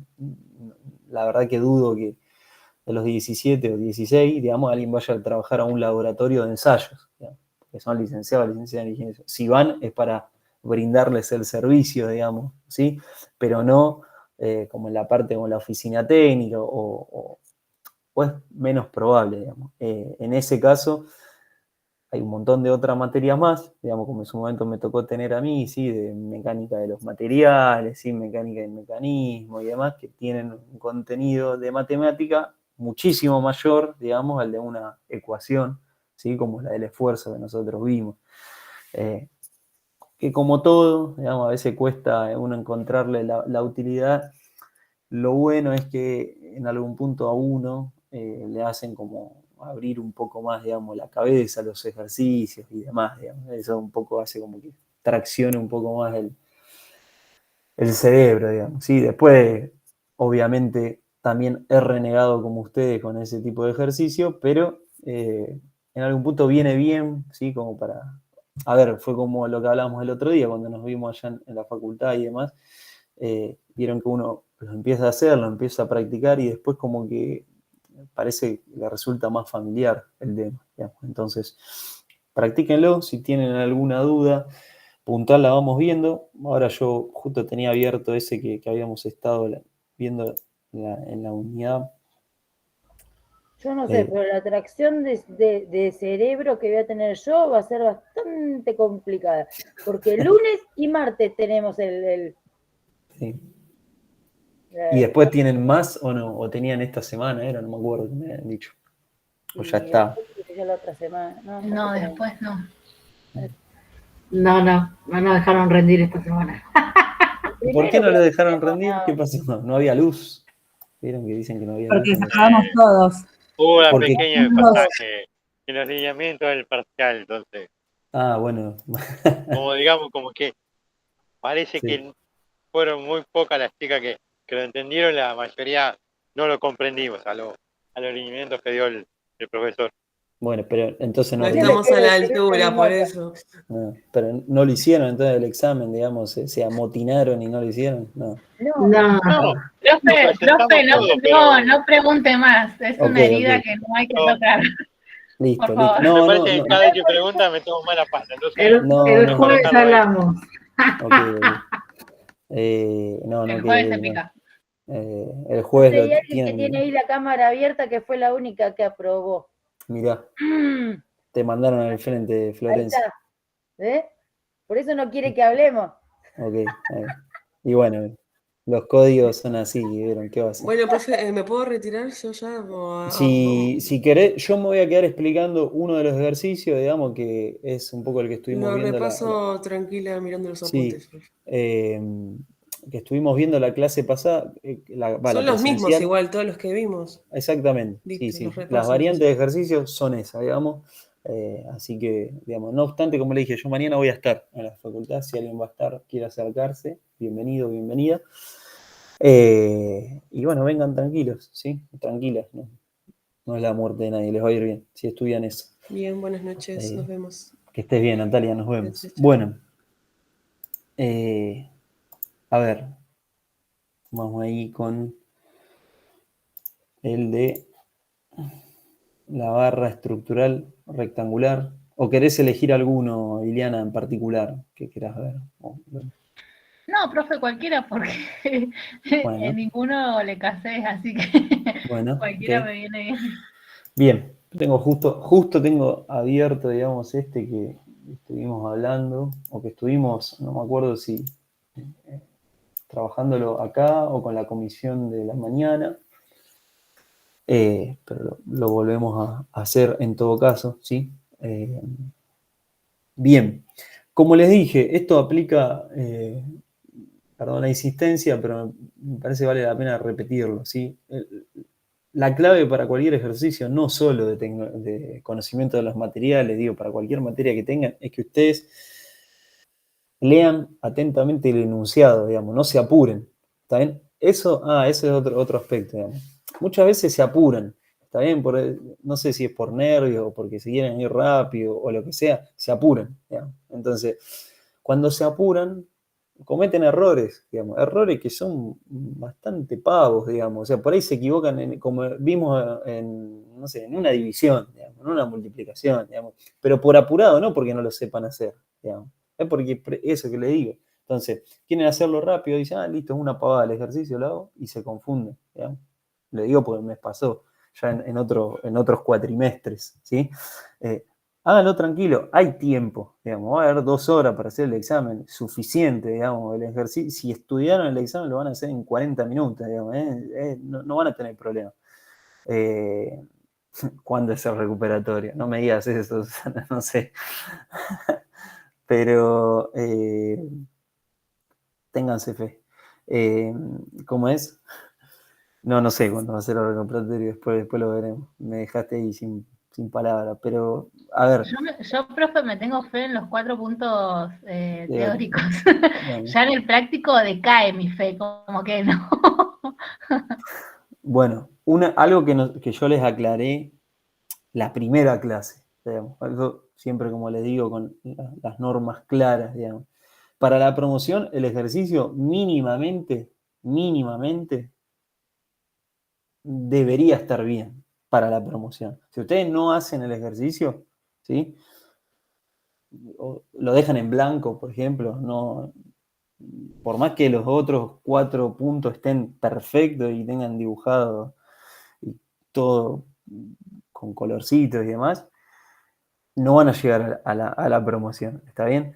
Pero, digo, traten de al menos plantear el ejercicio, ¿sí? Traten de llegar, chicos, es una fórmula nomás, lo hemos visto incluso ese día también, lo vimos varias veces. Entonces, primero, como les decía, atentos y atentas en la lectura del enunciado, ¿está bien? Fíjense en este puntualmente.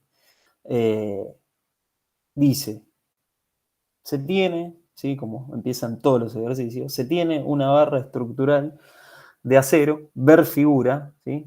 ¿Qué hacemos? Vemos la figura, que está sometida a una carga axial de 600 libras. ¿Qué es la carga? Básicamente, que estuvimos viendo en el ensayo de tracción, la fuerza. ¿Está bien? Entonces, nosotros leemos, ¿sí?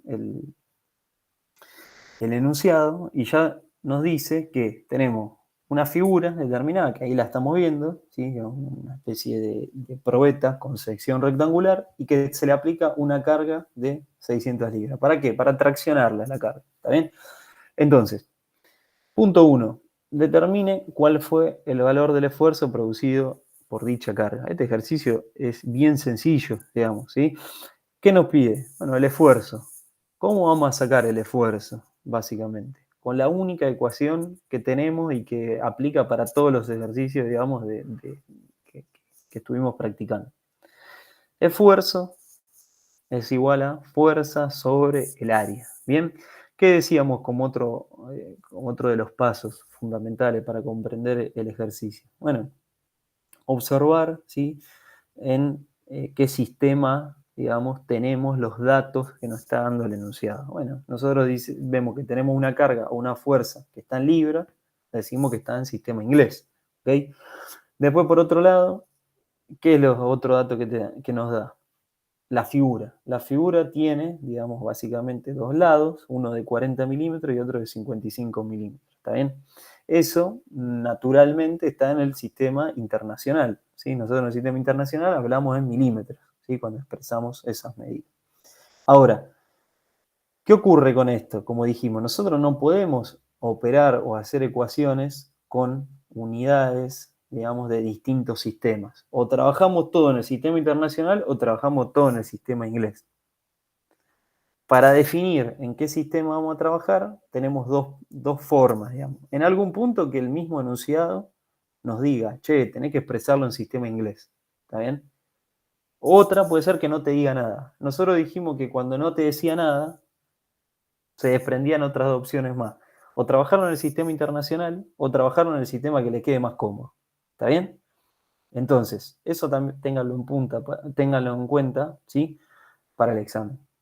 Se les pide el sistema, bueno, lleven todas las magnitudes, ¿sí? Que tienen, la fuerza, el área, etcétera, al mismo sistema. Acá que le dice, bueno, expresarlo en sistema inglés. La fuerza ya la tengo en el sistema inglés, las 600 libras. El área, ¿en qué la tengo? En milímetros. Eso no es el sistema inglés. Bueno, lo que hago es empezar a convertir esos 40 milímetros y esos 55 milímetros, ¿sí? A pulgada. ¿Está bien? Entonces, de ahí, ¿cómo se desprende? Bueno, nosotros sabemos que una pulgada es 25,4 milímetros. 40 milímetros van a ser X, una regla de 3. Y lo mismo con los 55. Hay otro camino que dijimos, bueno, nosotros, que era lo que lo discutíamos esa vez en clase. Yo lo saco directamente el área en milímetros cuadrados. Bueno, ustedes pueden convertir el área de milímetro cuadrado a pulgada cuadrada. Tienen que usar, ¿se acuerdan ese famoso, creo que era 0,0 o 150 y pico? Que, ¿te acordás? Hablábamos con Lorena puntualmente, que me decía, no, era 0,0015. ese mismo. Y yo ponía 15 y vos ponías 15 y 1, o al revés, no me acuerdo. No, usted ponía 15 y yo decía que era 155. Ahí está, bueno, eso. Entonces, está esa forma también, es una forma de pasar de milímetro cuadrado a pulgada cuadrada. Pero lo que yo le decía es, resuélvanlo con lo que tienen hasta ahora, que es más fácil que ustedes se acuerden que una pulgada son 25,4 milímetros o 2,54 centímetros, a que se acuerden de que un milímetro cuadrado es tanta pulgada cuadrada. ¿Está bien?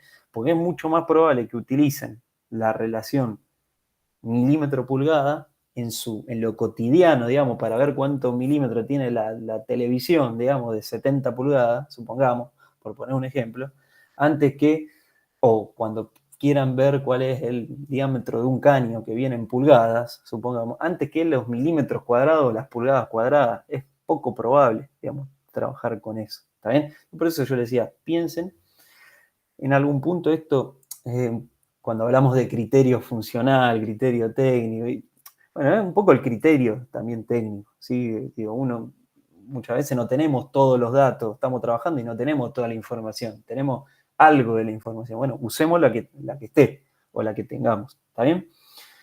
Con eso vamos a sacar el área. El área, particularmente cuando hablamos de un rectángulo y demás, es la base por la altura, ¿sí? O cuando es un cuadrado, lado por lado, o cuando es un rectángulo, lo mismo, lado 1 por lado 2, aplica de la misma manera, ¿sí? En este caso, ¿qué es lo que hacíamos? Bueno, el área la sacamos con esos valores, 1,57 por 2,17. Y ahí te va a dar los 3,41 pulgada cuadrada. ¿Está bien? ¿Hasta ahí me seguís, Ileana? Sí, profe. ¿Bien? ¿Vas bien? Sí. Si no, frename, ¿eh? Okay. No, sí, lo voy bien. Bien. Listo. ¿Qué tengo? Yo tengo la fuerza en libras y tengo el área en pulgadas cuadradas. ¿Qué es lo que hago ahora? Saco el esfuerzo. ¿Con qué formulita? Fuerza sobre área. ¿Está bien? Entonces, la fuerza, 600 libras. El área, 3,41 pulgadas cuadradas. Esa cuenta me daba 176, 175, 176,8, dependiendo cómo habían llevado los decimales o cómo cada uno había trabajado. Vamos de nuevo con lo mismo. Si a uno le dan 175 y al otro le da 176,8, cuando salgan y empiecen a comparar los números, no entren en pánico, digamos, porque es lo mismo. Simplemente lo que pasó fue que algunos consideraron dos decimales, otros redondearon para arriba, otro para abajo, otro para la izquierda, otro para la derecha. Es lo mismo. Ahora, si el ejercicio da 176 y a uno le dio 3, bueno, ahí sí me empiezo a preocupar un poco. ¿Está bien? Ténganlo en cuenta eso. Después, recuerden lo del punto y la coma, ¿sí? En la calculadora, que a veces nos hacemos lío. Si tienen duda, me preguntan. ¿Está bien? Igual lo que les digo, si uno tiene 600 y lo está dividiendo, ¿sí? Por un número más chico, ¿sí? En este caso 3,41, no nos debería dar, digamos, en orden de los miles, debería dar un número más chico. una cuestión lógica, ¿no? Entonces eso también téngalo igual en cuenta como para hacer, está bien, uno está más nervioso, está un poco apurado y demás, pero téngalo en cuenta, ¿ok? Bien, sí, sí,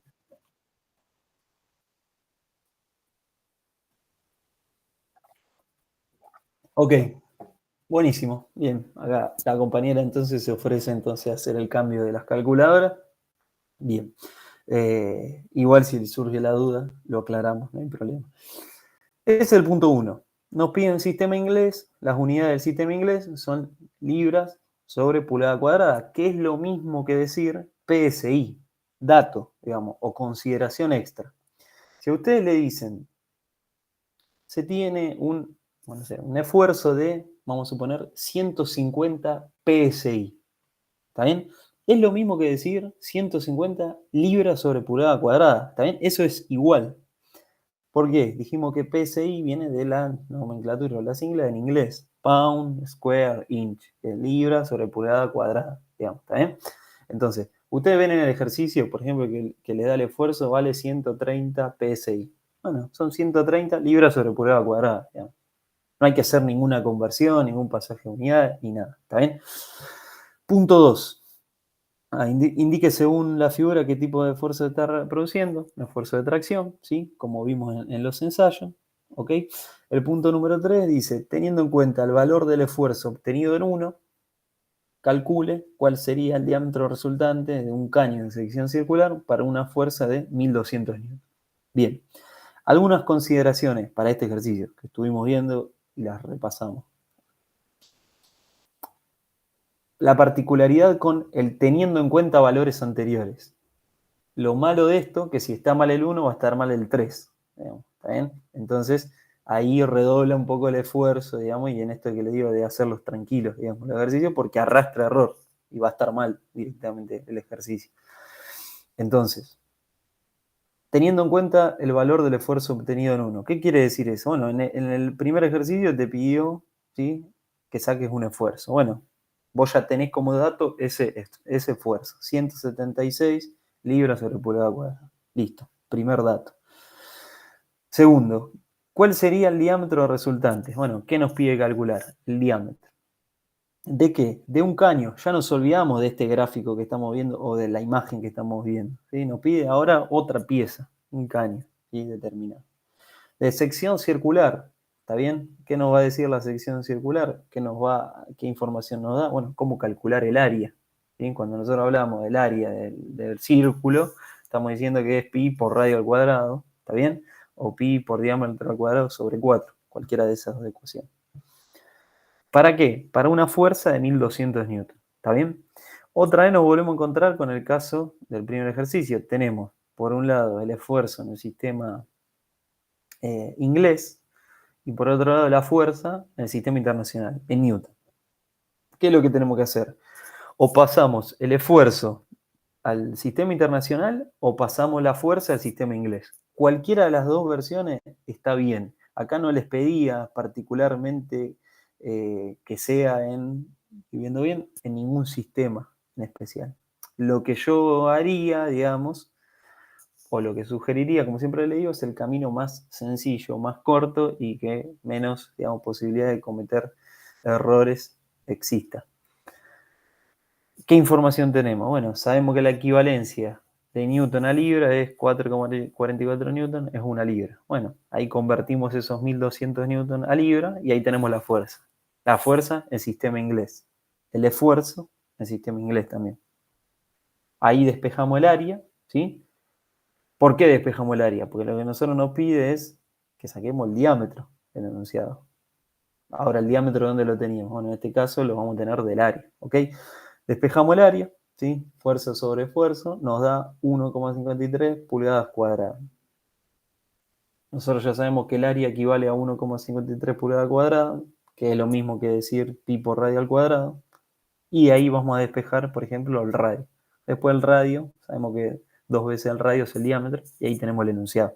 Fíjense cómo acá, en este caso, no se pedía que esté en milímetros, que esté en pulgadas, que esté en el sistema que ustedes quieran. Es lo mismo, le va a dar bien de cualquiera de las maneras. ¿Está bien?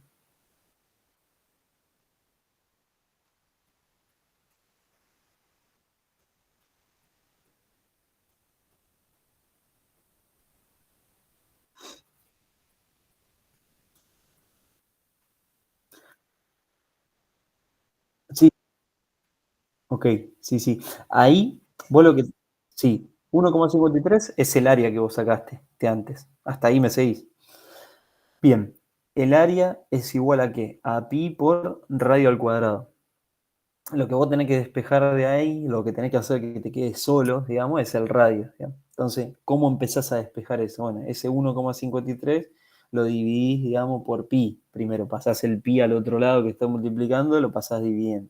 ¿Está bien? Entonces ahí te va a quedar 1,53 pulgada cuadrada dividido pi igual a radio al cuadrado. ¿Está bien? Ese 1,53 dividido 3,14, o sea, dividido pi, te va a dar un número, x, 0, algo. Ese número va a ser igual a radio al cuadrado. Ese cuadrado vos lo tenés que pasar al otro lado, porque te tiene que quedar el radio solo, digamos, ¿sí? Pues es lo que vos estás buscando despejar.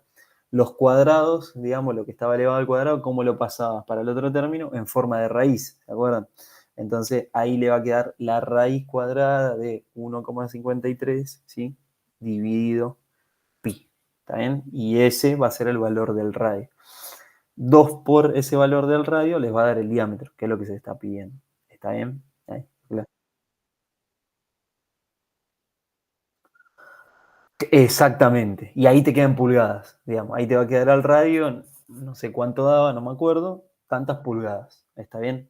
Vos lo podés dejar expresado en pulgada porque acá no te pedía que esté en el sistema. Entonces, está bien, te digo, no sé, vamos a suponer 1,2 pulgadas. Listo, perfecto. Esa es la respuesta. El radio. Ahora, vos lo que te pide el enunciado es el diámetro. Bueno, ahí vas a lo multiplicás por 2 y tenés el diámetro.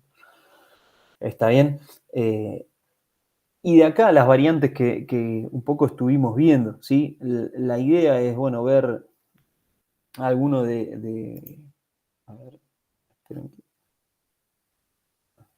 Ileana, ¿cómo fue, digamos? No, bien, Quedó desmayada. no, sí.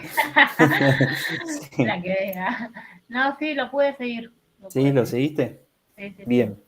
Lo que yo no me acuerdo es si esta que lo resolví, digamos, se las compartí. Igual esto fue lo que resolvimos en clase. Si querés estas resoluciones te las paso, te paso el PowerPoint, porque esto yo lo fui agregando, digamos, como para tenerlo, digamos, en cuenta, ¿sí? Y tener los valores. Ah, sí, profe, sí, puede. Bueno, dale, mandame por mail y te mando como las resoluciones, ¿sí? Un poco de lo que fuimos trabajando en clase. Pero como le digo, insisto con lo mismo, a ver, la idea de este tipo de ejercicio es que todo se desprende, digamos, un poco de esta ecuación. Y vieron que le buscamos las variantes también. Fíjense en este que decíamos, bueno, en este la trampa, entre comillas, ¿sí? Está en que ustedes sepan cuál es el límite elástico, cuál es el que sea el máximo y cuál es el de ruptura. Donde yo les decía, bueno, como ayuda de memoria, ¿sí? Utilicen el máximo como el punto que está más alto, ¿sí? Por una cuestión lógica máxima, el de ruptura como el que tiene, donde, digamos, sigue la línea punteada, y por descarte o por error, digamos, el límite elástico el que queda. También eso puede funcionar como una ayuda a memoria, ¿sí? Si ustedes no se acuerdan, por ejemplo, de eso.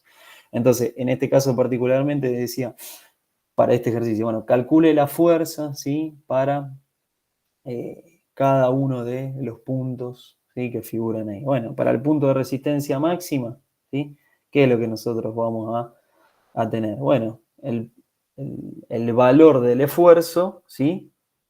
De resistencia máxima, o sea, 1100 megapascales, yo lo estoy viendo chiquito, 1100 megapascales, ¿está bien? Entonces, para el punto A, yo voy a sacar la fuerza, ¿sí? Considerando esos 1100 megapascales. Para el punto B, ¿qué es lo que voy a hacer? Bueno, el punto B dice, calcule la fuerza para el límite elástico. ¿Cuál es el límite elástico? 920. Y para el punto C, ¿sí? ¿Cuál es la fuerza para la resistencia a la ruptura? O sea, para estos 1005. ¿Está bien? ¿Qué hay que considerar? Bueno, el diámetro que nosotros habíamos sacado anteriormente, ¿sí? Este diámetro de 1/4 de pulgada. Este podría ser el modelo de ejercicio que vamos a tomar. ¿Está bien? Y en algún punto ese diámetro nos va a permitir a nosotros sacar el área. ¿Está bien? Yo le decía que a los efectos no tomemos el área igual para todos los puntos. Bien, vimos en los gráficos, digamos, de esfuerzo que en algún punto ese área se va a ir modificando. ¿Está bien? Por lo que es el propio ensayo. Ahora, para los cálculos, tomemos el mismo área. ¿Sí? Podría ser, digamos. En este caso, no me informa el sistema, lo trabajo en el sistema internacional, digamos, sí que es el más común y estandarizado. ¿Está bien? Esa es un poco la idea. ¿Preguntas? ¿Consultas? ¿Dudas? ¿Algo que quieran aclarar?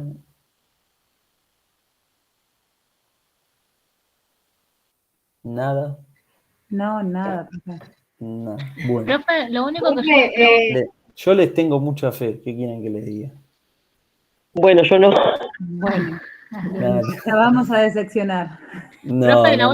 la última consulta. Sí, dale. En el ejercicio siempre tenemos que pasarlo a un sistema, o sea inglés O internacional. o Sí. internacional.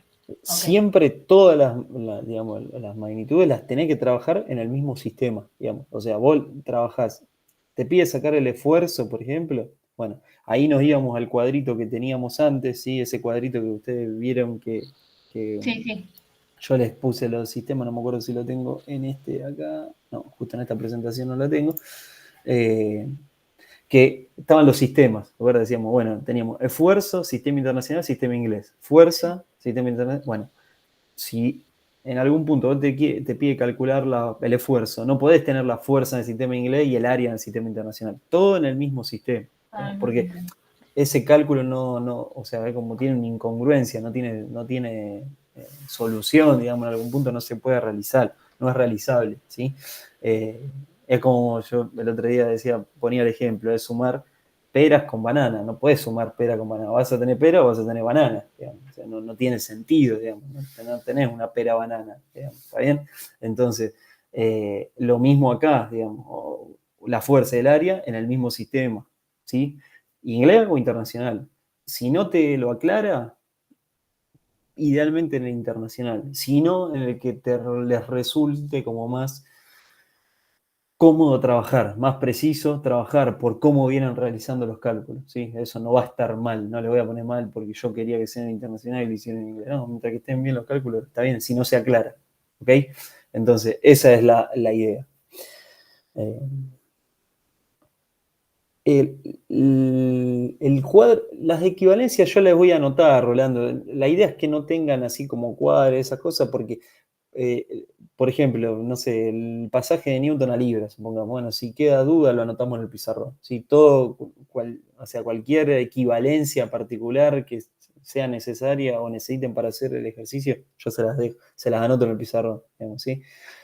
No lo digo por nadie en particular, pero ya he tenido inconveniente con algunas hojas debajo de las hojas, digamos, entonces, como para evitar, digamos, esas cuestiones que no me gustan, me incomodan, prefiero que si hay alguna duda en particular, la evacuemos en ese momento y se los digo yo, digamos, ¿sí?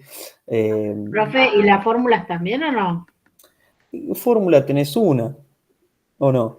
Sí, ¿qué va a No. ser? Solamente esfuerzo Hay 3. sobre área. ¿Esa nomás va a tomar? No sé cuáles otras 3. Bueno, listo, confiamos en usted.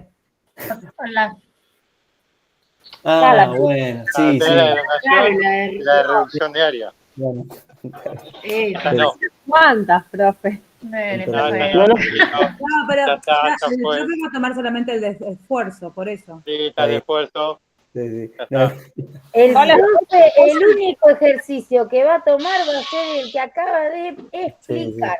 Listo, pero ya está comprendido. no pensé que me Quería ese hablaban. ejercicio un golazo, profe. No pensé que me hablaban de una resta con una así división, digamos, bueno, el término de elongación. Bueno, está la fórmula de elongación, la anotamos en el pizarrón. Las 3 fórmulas, las 20 fórmulas, las anotamos en el pizarrón. Lo que importa de eso, chicos, entiendan, es el concepto, más allá de una ecuación matemática. Claro, después hay que saber cómo aplicarlo. Exactamente. Pero la realidad es esa, Marielo, o sea, más allá de eso, o sea, mi objetivo a mí no me interesa que, como le decía, que les vaya mal a todo o a toda. No me interesa, o sea, a mí me interesa que ustedes se vayan de acá y digan, bueno, por lo menos me quedó el concepto de esfuerzo, los ensayos que hay y demás, los sistemas, que a mí me parece algo súper interesante. ¿Está bien? Después aplicar una fórmula, la anotamos en el pizarrón, no hay problema por eso. Pero sí, lo que les digo es que me ha pasado, digamos, y se los comento, digamos, como a modo anecdótico, esto de a veces el sobreexceso de hojas debajo de la hoja, digamos. Entonces, a veces está todo bien, pero a veces sus mismos compañeros dicen, no, lo que pasa es que Juancito tenía todas, me manda un mail a mí por aparte y me dice, no, lo que pasa es que no vio que el compañero tenía hojas. Y esas cosas a mí, digamos, no me gustan, me ponen mal, me parece que ya somos grandes, digamos, entonces digo, ¿quieren la fórmula? Yo las anoto en el pizarrón, digamos, ¿está bien? Pero evitar eso justamente para que después no haya malos entendidos, digamos, para que después no me escriban y me digan, no, lo que pasa es que el compañero se copió, tenía hojas debajo del banco. Y yo, la verdad que no voy a revisar uno por uno las hojas, digamos. Entonces, las ecuaciones las ponemos si son necesarias, si tienen alguna duda, elongación, ¿sí? Lo del área y demás, la dejamos, ¿está bien? Eso quédense Yo tranquilos. me acuerdo de una anécdota, profe, Mm. que le voy a contar porque mis compañeros sepan, A ver, de que después de un parcial que sí, tuvimos en gestión, sí, una compañera, sí, no sé si se acuerda, que dijo, sí, pero había gente que se copiaba de los sí, celulares, sí. A ¿te mí, acuerdas? claro, era un aula donde éramos 70 alumnos, estaba yo solo y me mandaron un mail y me pusieron, no, lo que pasa es que, no sé, era un chico o una chica, ni me acuerdo, yo se había sacado un 6. Y me ha dicho, no puede ser, ¿cómo yo me saqué un 6 y tal se sacó un 7 si no vio que se estaba copiando? Y la verdad que no lo vi, ¿qué querés que te diga? Había 70 personas en el aula, un aula que estaban uno al lado del otro, tengo dos ojos nomás, la verdad que no puedo, y no estoy en ese rol, digamos, sí, acá somos menos, vamos a estar más separados y todo lo que sea, pero la verdad que no me parece como fuera del ámbito, digamos, sí, que mucho más me parece como un anticompañerismo total, digamos, en todo caso lo viste, guardátelo para vos y listo, para mí, ¿está bien? Y después si tenés algún problema con tu nota en particular, vení, me lo decís, yo tengo un perfil Pero flexible. igual de todos modos, a mí me gustó la respuesta del profe. Fue muy claro. Agarró y dijo, bueno, si yo llego a ver eso, voy, me acerco despacito, le saco la hoja Y y chao, seguro, seguro. nos vemos más tarde. También, o sea, es eso, por eso, o sea, de verdad, o sea, yo si veo que alguien se está copiando, no voy a dejar que se esté copiando. Tampoco voy a elevar un acta, digamos, como esa cosa que he visto que le pasó a compañeros míos, digamos, en la facultad, que le hicieron un acta, le dijeron, me acuerdo también, ¿me entregás la nota o vamos directamente a la oficina de alumnos a hacer un acta? Así. ¿Me entregás el examen o vamos? Y fue como, me acuerdo, todo se silenció, digamos, adelante de todos los compañeros, digamos, todo rojo. Se fue, ya está, digamos, no estudiaste, puede pasar, todos tenemos un montón de cosas, no llegaron, no les gustó el tema, les complicó, listo, hay recuperatorio, no hay problema por eso, pero sí me parece que uno ya es grande y como que no estaba para hacer esas cosas, a mí me parece, es opinión, no es como que ustedes pueden hacer lo que quieran. Pero a mí no me gustan, son situaciones que me incomodan, como en algún momento hemos hablado de esto. Si tienen algún problema, hablemoslo porque siempre es mejor. Yo con algunas ya he cursado, no tengo inconveniente. Incluso tenemos que explicar las cosas 10 veces y tenemos que dar alguna posibilidad más o una entrega fuera. No tengo problema, ¿está bien? Porque todos tenemos entrega, laburo, familia, líos familiares, cuestiones de enfermedades y demás que nos pueden pasar. Pero estas cosas sí, como que no, me sacan de sí, digamos, no me gustan, digamos, es algo que no. Entonces, particularmente yendo a lo de las fórmulas, si necesitan alguna fórmula, sí, la ponemos.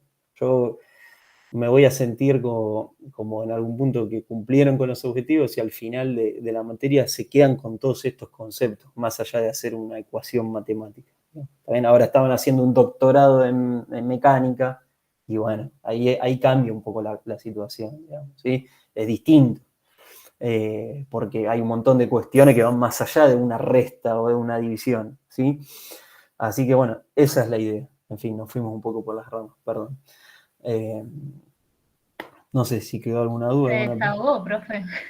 No, pero me hicieron acordar de esa situación que la verdad Porque encima pasa eso, nosotros tenemos en la facultad que muchas veces somos, en este caso somos poquitos, digamos, en esta comisión, pero a veces pasa, la verdad que no sé qué nos va a pasar el cuatrimestre que viene en calidad, pero el año pasado éramos como 50 al principio, digamos, ¿sí?